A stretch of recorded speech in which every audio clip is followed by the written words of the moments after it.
From Earth, the moon appears calm. Its surface looks smooth at a distance, scarred only by ancient craters and gentle variations in brightness. It rises and sets with reassuring regularity, unchanged across human generations. It seems inert, passive, dead. For centuries, artists painted it as a quiet companion. Poets described it as serene. Early astronomers believed it was a fossil world, frozen in time, long past any meaningful activity. That illusion would not survive contact. Because when humans finally arrived on the moon, they did not step onto silence. They stepped into dust. The Apollo program is remembered for its triumphs. The thunder of Saturn V launches, the precision of lunar landings, the first human footprints beyond Earth.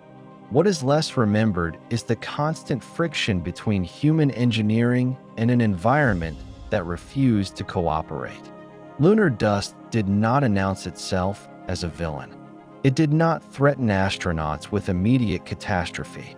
Instead, it worked quietly, persistently, infiltrating every system, every movement, every assumption engineers had made on Earth.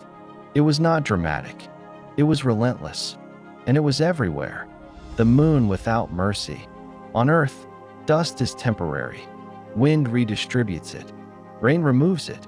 Living systems break it down, incorporate it, or bury it. Even deserts are shaped by atmosphere and time. The moon has none of these processes. No air, no water, no biology. For more than 4 billion years, the lunar surface has been exposed directly to space, bombarded by micrometeorites traveling faster than rifle bullets, smashing into bedrock with explosive force. Each impact shattered rock. Each impact melted fragments into glass. Each impact created finer debris. Nothing removed it. Nothing softened it. The moon did not erode its surface. It accumulated it. What we casually call lunar dust is not dust in the terrestrial sense. It is regolith, a complex mixture of crushed rock, mineral fragments, and microscopic glass particles created by impact melting and vaporization. At the microscopic level, regolith is hostile. Particles are jagged, angular, and razor-sharp. Many grains contain tiny glassy shards, formed when molten material cooled instantly in vacuum. Others are coated with nanophase iron, metallic particles created when solar wind strips oxygen atoms from minerals. These particles are chemically reactive. They are electrically charged. They are abrasive beyond anything encountered on Earth. And before Apollo, no human had ever touched them. Apollo astronauts trained for years. They practiced moonwalks in underwater pools. They studied geology in deserts and volcanic fields. They rehearsed emergency procedures again and again. But there was no training environment that truly simulated lunar dust. Earth's gravity pulls particles downward.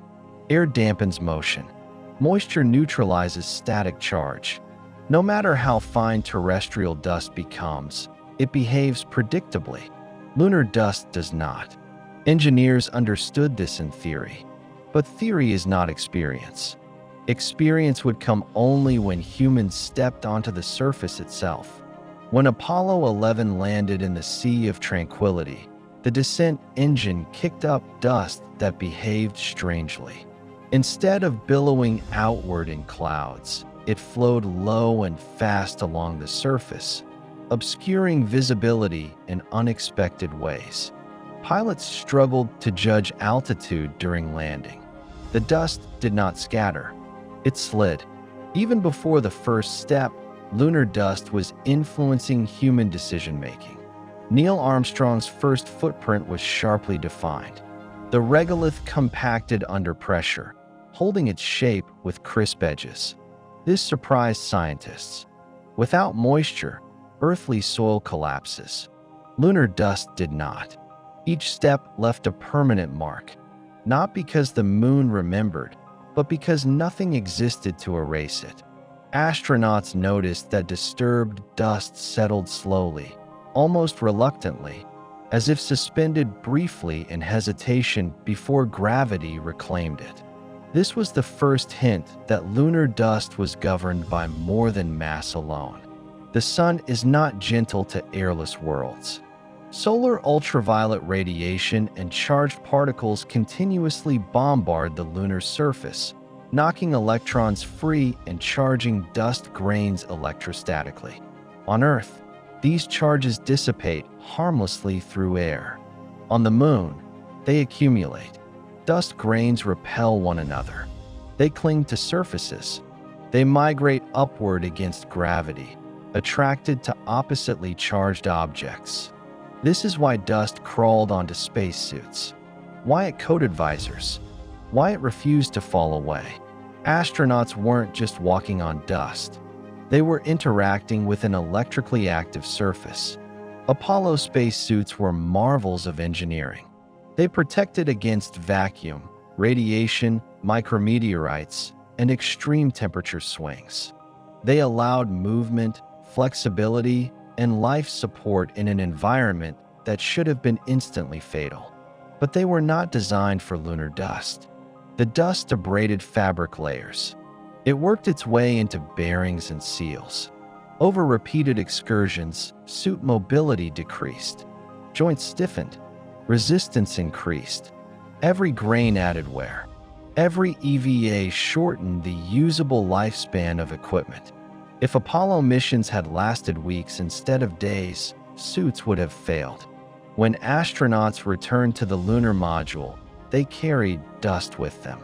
It floated freely in microgravity, entering lungs, eyes, and sinuses.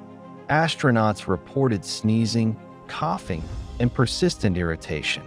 But something else surprised them: the smell. Freshly fractured lunar dust, exposed to oxygen for the first time in billions of years, reacted chemically. Astronauts described the odor as metallic, sharp, like burnt gunpowder or welding fumes. It was not imagination. It was chemistry. Human lungs evolved for Earth. They are lined with moisture. They are sensitive to particulate matter. Even small pollutants cause inflammation.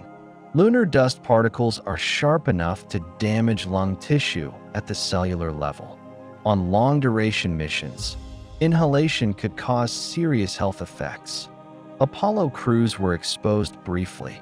Future explorers may not be. This realization changed how scientists thought about living on the moon. Dust was not just an engineering problem. It was a medical one. Despite its dangers, lunar dust became one of Apollo's greatest teachers. The samples returned to Earth.